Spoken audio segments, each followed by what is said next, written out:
was passionate about the games in an imaginative kind of way. And now it's really about sort of reconnecting with that. I opened up an arcade as an excuse to be able to play more video games. I remember back in like 81 or 82, the arcade scene was huge. Everywhere you would turn would be an arcade. I mean, you couldn't get away from them. Hey guys, welcome back for another episode. Today I'm going to be doing a special video of a review of a documentary that I just watched recently, and that is the video Craze, Where Were You in '82? And basically, this is a documentary of the arcade craze back in the 80s. And if any of you were around during that time, you'll know the arcades were the place to hang out back then. And this documentary is a love letter of sorts to that period of time. And the nostalgia that you get from thinking about how excited you were to go back to the arcades at that point in time. It's amazing that this documentary was able to capture that. And the documentary follows a lot of collectors and people who really want to salvage that part of their childhood or of their teenage years, and they want to re-experience it. And it shows the great lengths that they go to go get their arcade machines, to restore them, and to recreate that arcade atmosphere. I first heard about this on Kickstarter, and I was just so excited that somebody cared enough to go out and actually capture this culture that we're all a part of. And I think, especially after buying my first arcade machine, I definitely appreciate the lengths that these guys go to go out and get their machines.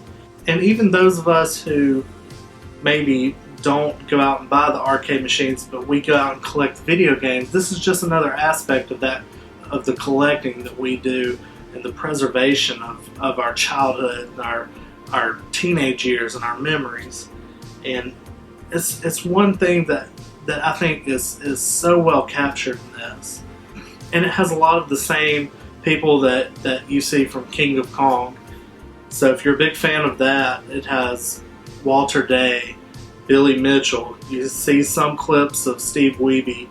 It shows some of the footage from the Kong-Offs with Dr. Hank Chan and Steve Wiebe, Billy Mitchell, all facing off against each other.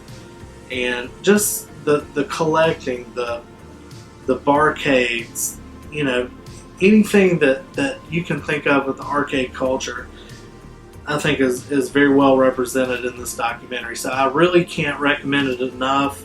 And definitely, guys, if you want to pick up a copy of this yourself, you can go to vectorinvaderproductions.com. I'll put a link down below.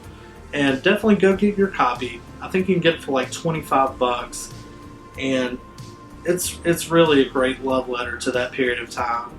And like documentaries like Chasing Ghosts, Special and Lit, King of Kong, definitely check this out.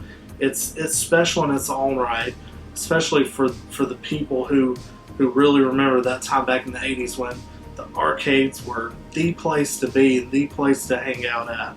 Alright guys, that's it for this episode, but seriously, go out and support this documentary. This is where our roots in video games come from, is those arcades. And before a lot of these games came out on consoles, they were out in the arcades. And it definitely helps people understand our culture in video game collecting and arcade cabinet collecting. And definitely it captures the history of the video games. And it's important for us to continue that and to share that with others so we can pass it on to maybe our children and future generations. And guys, if you check out the documentary, please leave some comments down below. I'd love to hear your thoughts on it, if you liked it as much as I did. And I'd love to hear your thoughts on the arcade craze of the 80s. What do you remember from it? And guys, as always, I'll see you next time.